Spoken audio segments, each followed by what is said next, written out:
There are thousands of DOS games. Most of them are terrible. I play one selected at random with a 20-minute time limit and record it live. This is the result.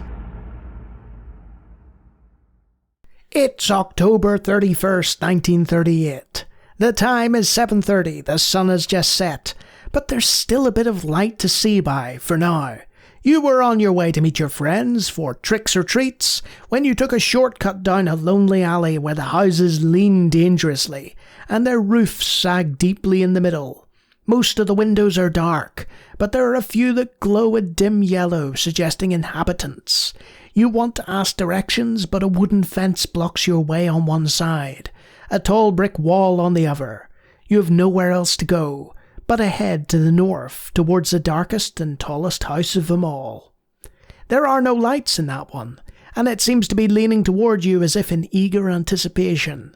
It looks like the only way to get out of here will be to enter that house and try to find your way through it to exit on the other side. But it's so dark here, and all you have is your trick-or-treat sack.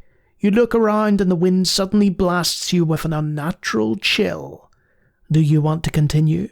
It's your decision. This is another Random DOS Game Show episode, and this is Mordred's Manor, a text adventure game. You are on a long, deserted alleyway which stretches off into the murky twilight to the north and the south. One side of it is lined with a wooden fence, the other side with a tall brick wall. The houses beyond the fences loom over you darkly, but the tallest one stands to the north, with no fence at all. Well, they said go north. Let's go north. You are on the doorstep of a tall dark house at the end of the alleyway. Before you is a large door with a brass knocker on it, and beside that is a small window. At your feet is an old mat, and on the wall beside the door is a rusty doorbell. The alley stretches away behind you into the darkness. So you can't just go north again. So let's see if look at mat does anything. It's just an old frayed doormat. It says welcome on it, but the welcome part seems to have been smeared over with a foul-smelling ooze. Oh. Let's see, we've got a choice here. We can either go with the doorbell, which is rusted, the small window, or the brass knocker. Let's open small window. Open window. Done. Go in window. The window is a little too small for you to just walk right through it. Maybe it might come in handy later, who knows. So, use knocker. Okay. Open door. The door won't open, it must be locked. Lift knocker. It doesn't compute, so use and lift. Ring bell. Pressing the bell produces a distant sound, something like a gong. You wait for several minutes and nothing happens, but then you hear movement inside.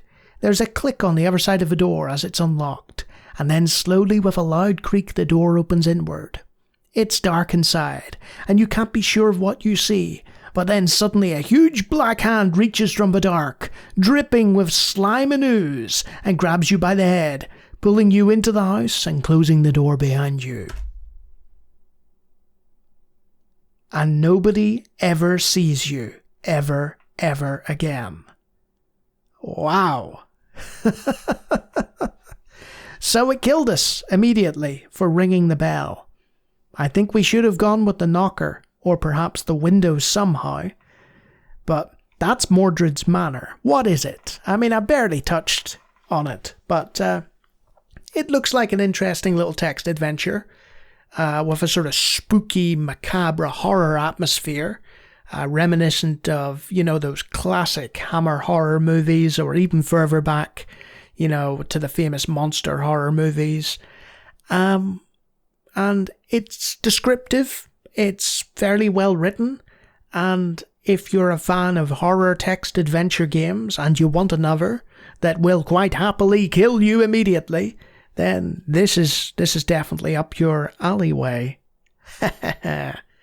If you like me talking about text adventure games but going a little further into them, you can probably enjoy my Hitchhiker's Guide to the Galaxy playthrough.